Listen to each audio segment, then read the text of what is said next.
तरी तुम्ही हे असं काय केलं नसतं बुवा। बरं बुवा, मला सांगा, ते लोक तुम्हाला कुठल्या गाडीला डॅश करायला सांगत होते?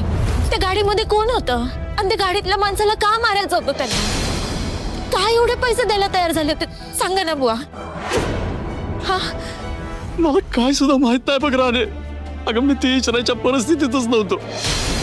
मी सरळ निर्णय घेतला आणि निघून गेलो।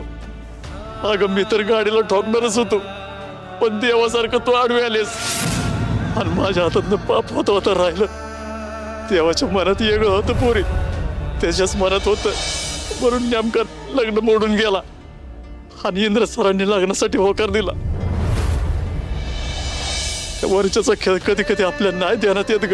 आणि हे एवढं सगळं घडून गेलं, तुम्ही एवढं केलं, पण तुम्हाला एकदा माझ्याशी येऊन बोलावं असं वाटलं नाही का? अगं नव्हती हिंमत राणे। अगं मी तर हे काम करून माझा जीव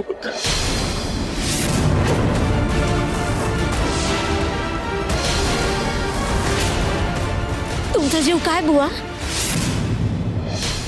तुमचा जीव काय बुवा? अगं तूच तर माझा जीव आहेस राणे। अगं माझा जीव मला लगीन करून सासरी पाठवायचा होता। मी बाप म्हणून ना करताय एवढं डाग पुसून टाकायचा होता मला राणे।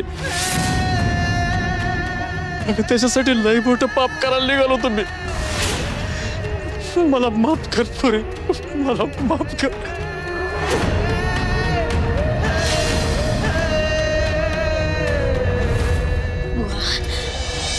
बस शांत व्हा बघू। आता आता जे घडून गेलं ना त्याचा विचार नका करू। पण बुवा मला खरं सांगा, हे एवढंच घडलं होतं का तुम्ही अजून पण माझ्यापासून काहीतरी लपवताय?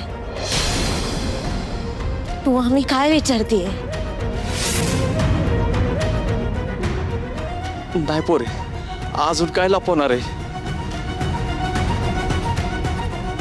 बरं ठीक आहे, हा आता पण तुम्ही मला वचन द्या, माझ्यासाठी काय यापुढं कोणासाठी पण तुम्ही असलं काही करणार नाही। तुम्ही माझ्या डोक्यावर हात ठेवून शपथ घ्या बघू। अगं मी वचन देतो पुरे, आता परत असलं काही सुद्धा करणार नाही। अगं मला जे पाहिजे होतं ना ते सगळं मिळालंय बघ। आता फक्त मला तू सुखात आहे एवढंच बघायचं बघ। आता देवाकडे माझं काय सुद्धा मागणं नाही बघ। माझे आई बुवा सुखात राहत एवढीच इच्छा आहे बघा माझी।